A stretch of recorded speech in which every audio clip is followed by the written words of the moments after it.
রাসূলের নাম মুবারক শুনে আমি আপনি আমরা সবাই দুরূদ শরীফ পড়ে চুম্বন খেয়ে বৃদ্ধাঙ্গুলি দেয় আমরা চোখের মধ্যে চুমু খেয়ে লাগাইছি, ঠিক কিনা? লাগাইছেন না? সাল্লাল্লাহু আলাইহি ওয়াসাল্লাম লাগাইছেন কিনা? নবীজির নাম মোবারক শুনে চুমু খেয়ে চোখের মধ্যে লাগাইছেন, গুনাহ হইব? বেদাত হইব? নাজায়েজ হইব? হারাম হবে? সওয়াব হবে। কি হবে? সওয়াব হবে। যদি কোনো আলেম বলেন এটা করা যাবে না, এটা করা হারাম, এটা করা নাজায়েজ, এটা করা বেদাত, আপনি বলবেন আমার আঙ্গুল আমি চুমু খেয়েছি, তাতে তো সমস্যা হওয়ার কোনো কথা। আঙ্গুল কার? আমার আঙ্গুল আমি চুমু খাইছি, আপনার সমস্যা কি? আপনি ফতোয়া দেওয়ার কে?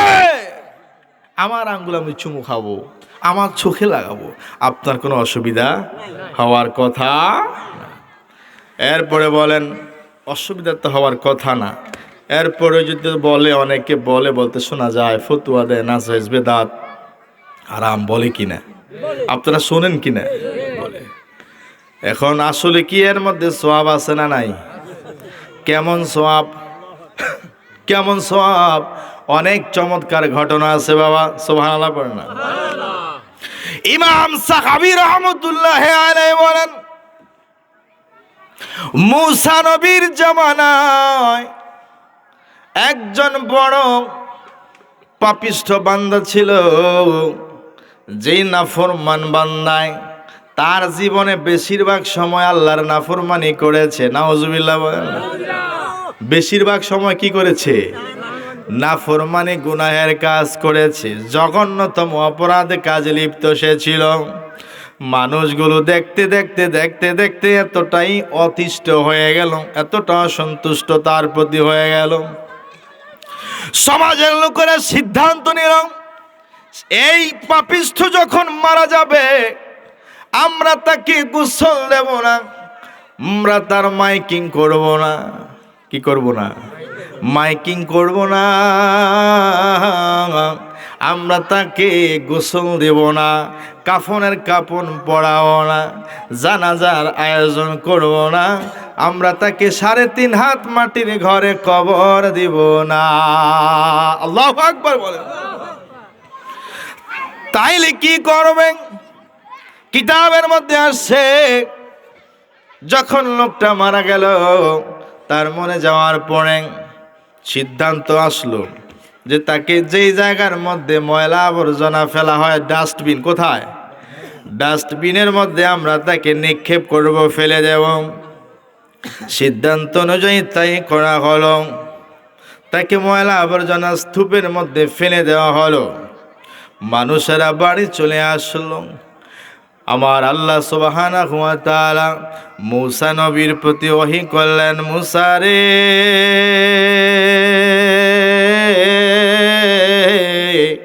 ওরে মুসা, তফিরার গ্রামের পাশে একটা ডাস্টবিন রয়েছে, ময়লা আবর্জনা স্তূপ রয়েছে, সেই ময়লা আবর্জনা স্তূপের মধ্যে আমার একজন বান্দার মৃতদেহ ফেলে দেওয়া হয়েছে, তুমি তাকে সেখান থেকে তুলে এনে উত্তমভাবে গোসল দিও, এরপরে কাফনের কাফন পরায়ও, জানাজার ব্যবস্থা করিও, দাফনের ব্যবস্থা করিও। সুবহানাল্লাহ বলে। মুসা নবী এই ব্যক্তির কর্মকাণ্ড সম্পর্কে অবগত ছিলেন। মুসা নবী বললেন, ও মায়ার আল্লাহ, দয়ার আল্লাহ, এই পাপী লোক, সে তো পাপিষ্ঠ, আপনার নাফরমানি করে বেরিয়েছে, আপনার হুকুমের অমান্য সব সময় করেছে। আল্লাহ গো, কি কারণে আপনি তাকে ক্ষমা করে দিয়েছেন? কোন আমল আপনার সে তার ক্ষমা পাওয়ার কারণ হলো? কেন সে ক্ষমা পেয়েছে? কোন আমলের দ্বারাই, কি কারণে ক্ষমা করছেন? একটু জানান না গো আল্লাহ। আমার আল্লাহ বলেন, মুসা রে,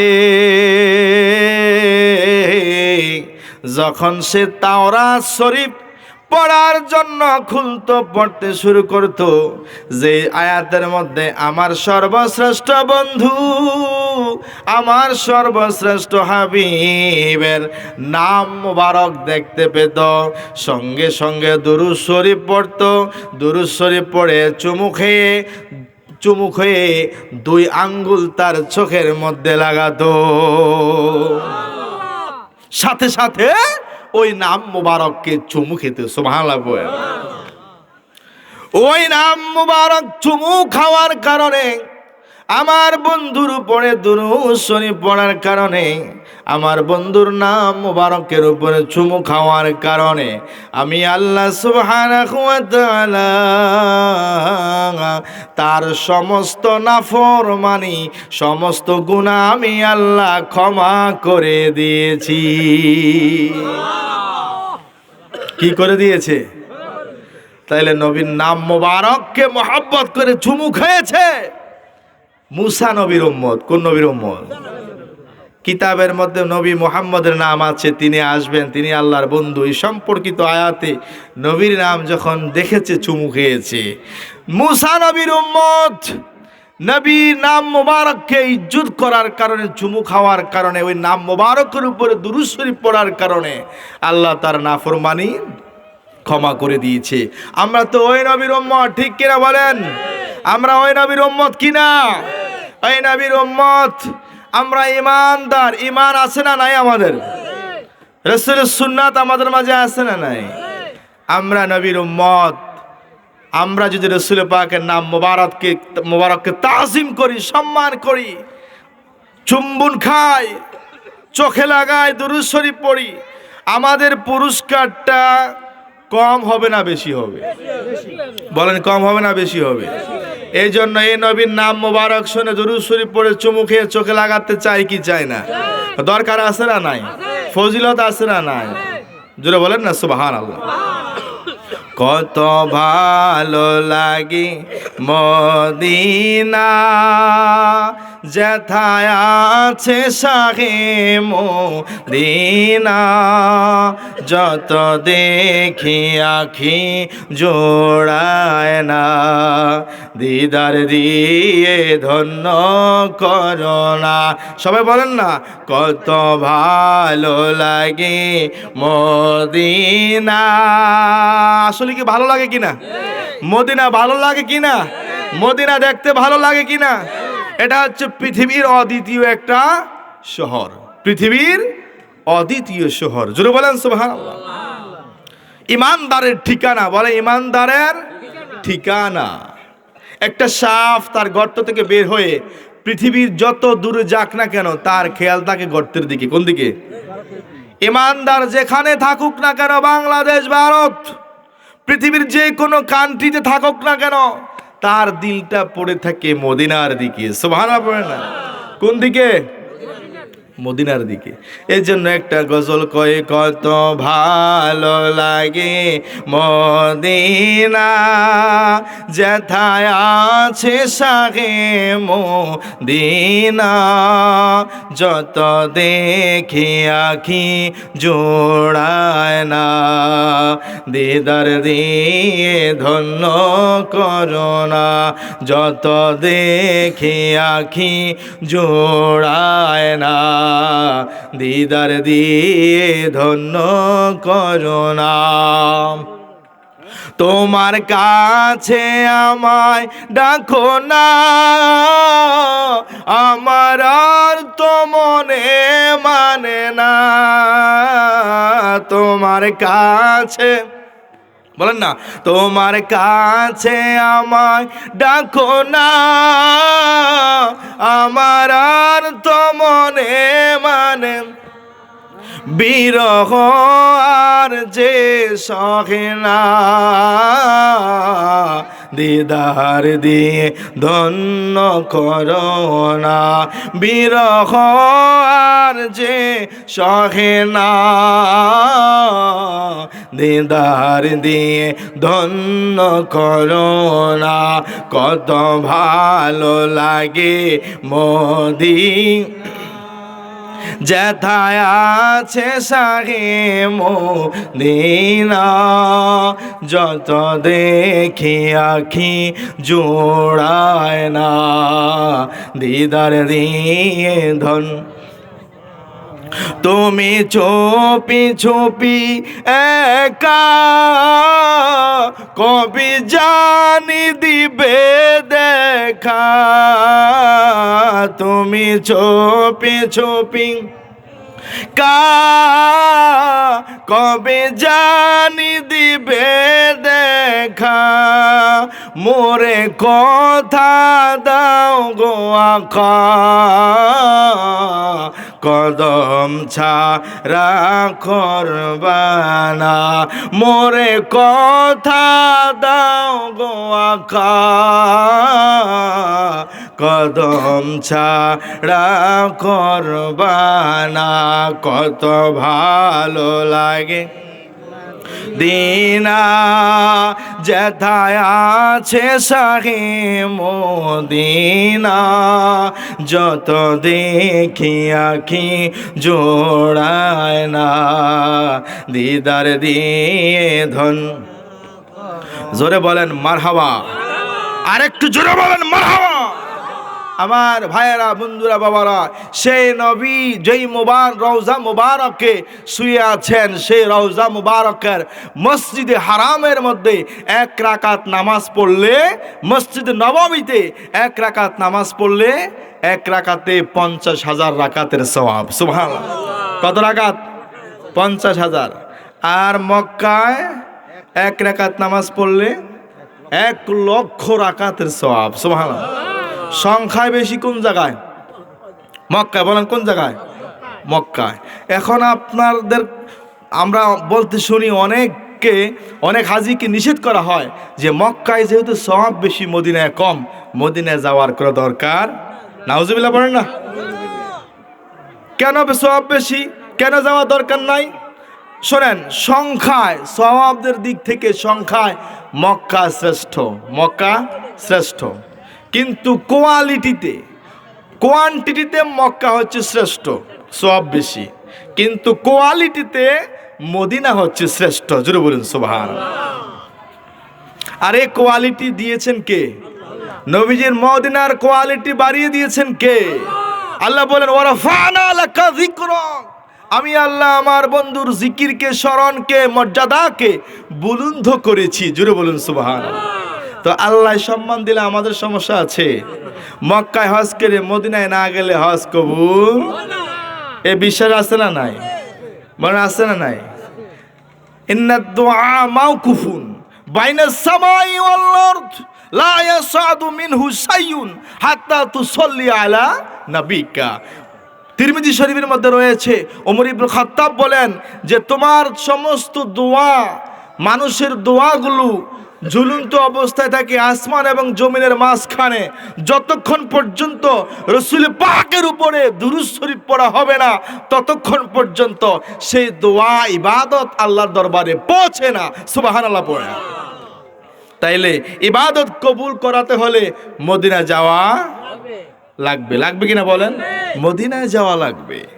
এই মদিনার ব্যাপারে 4 মাযহাবের ইমামের ঐক্যমত হচ্ছে আল মাদিনাতু খায়রুম মিন মক্কা, মদিনা হচ্ছে মক্কার চাইতেও দামি জায়গা। জোরে বলুন সুবহানাল্লাহ। এমন কি আল্লাহর আরশের চাইতেও দামি জায়গা। জোরে বলুন সুবহানাল্লাহ। এখন এই মদিনার শ্রেষ্ঠত্বের কথা বললে আল্লাহর সম্মান কি কমে না বাড়ে? বলেন, একটা চেয়ারের প্রশংসা করলে মিস্ত্রির সম্মান কমে না বাড়ে? বাড়ে। এটা মূলত মিস্ত্রির প্রশংসা করা হয়, ঠিক কিনা? আমরা মদিনার তারিফ, মদিনার মর্যাদার কথা, সম্মানের কথা যত বেশি বলবো, সম্মান বর্ণনা করা হবে কার? আল্লাহর। কারণ আল্লাহ সূরা কালামের মধ্যে বলে দিয়েছেন ওয়াইন্নাকা আলা খুলুকিন আযীম, হাবিব আপনি হচ্ছেন সুমহান চরিত্রের অধিকারী। সুবহানাল্লাহ। ওয়ালিদ বিন মুগিরা আমার নবীকে মাজনুন বলেছিল। আল্লাহ আমার নবীকে সান্ত্বনা দিচ্ছেন, খুশি করাচ্ছেন, আমার নবীকে আনন্দ দিচ্ছেন। আল্লাহ পাক বলতেছেন ওয়াইন্নাকা আলা খুলুকিন আযীম, হাবিব গো আপনি হচ্ছেন সুমহান মর্যাদার অধিকারী। জোরে বলুন সুবহানাল্লাহ। যে নবী সুমহান চরিত্রের অধিকারী, সেই নবীকে অনুসরণ করা দরকার আছে না নাই? সেই নবীর সুন্নতের ইত্তেবা করা দরকার আছে না নাই? নবী বলেন, মান আহাব্বা সুন্নতি ফাকাদ আহাব্বানি, যেই ব্যক্তি আমার সুন্নাতকে মহব্বত করলো, সে যেন আমি নবীকে মহব্বত করলো। সুবহানাল্লাহ। ওয়া মান আহাব্বানি কানা মাইয়া ফিল জান্নাহ, আমার সুন্নতকে মহব্বত করে যারা আমাকে ভালোবাসা দেখাবে, সেই ব্যক্তিরা আমার সঙ্গে জান্নাতের মধ্যে থাকবে। জোরে বলুন সুবহানাল্লাহ। রাসূলের সাথে আমরা জান্নাতে থাকতে চাই কি চাই না? বলেন, থাকতে চাই কি চাই না? তাইলে কি লাগবে? রাসূলের ভালোবাসা। কি লাগবে? রাসূলের ভালোবাসা। আর রাসূলের ভালোবাসা প্রকাশ পাবে আমার সুন্নাতের আমলের দ্বারা। কিসের দ্বারা? সুন্নাতের আমলের দ্বারা। এই জন্য আমরা রাসূল পাকের সুন্নাতের ইত্তেবা করব, দরকার আছে না নাই? সুন্নাতের মহব্বত করব। আজকে এই যে মাহফিলে আমরা আসলাম, এতে আমাদের সওয়াব আছে না নাই? এখানে আমরা এসেছি একটাই উদ্দেশ্য কি? আল্লাহ পাকের জিকির, আল্লাহ পাকের সন্তুষ্টি, ঠিক কিনা?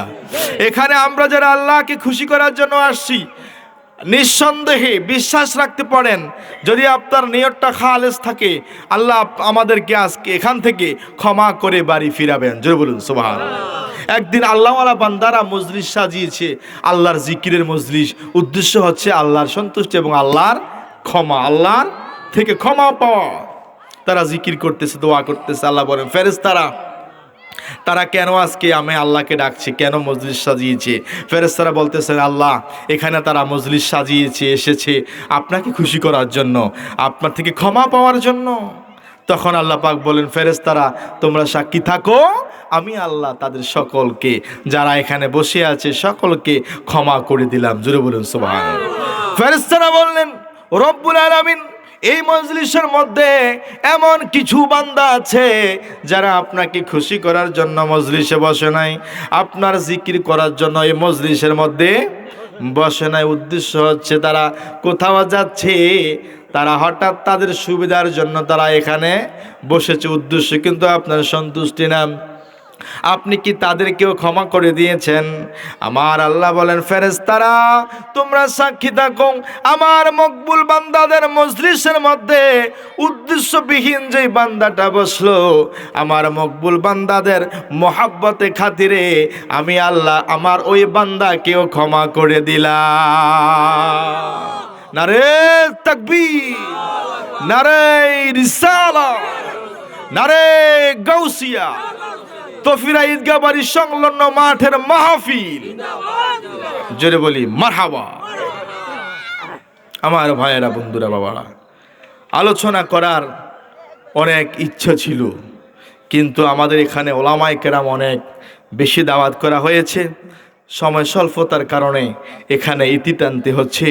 তো আল্লাহ পাকের দরবারে আমরা ফরিয়াদ করছি যে আল্লাহ সুবহানাহু ওয়া তাআলা আমাদেরকে বাঁচিয়ে রেখেছেন, তিনি যেন আমাদেরকে সুস্থ রাখেন, সুস্থতার সাথে দীর্ঘনেক হায়াত দারাজ করেন। এভাবে ভালো ভালো মজলিসে বসার, ভালো ভালো আমলগুলো করার তৌফিক দান করে সকলে বলুন আমিন। এই বলি আমি দোয়া চেয়ে বিদায় নিচ্ছি। আসসালামু আলাইকুম ওয়া রাহমাতুল্লাহি।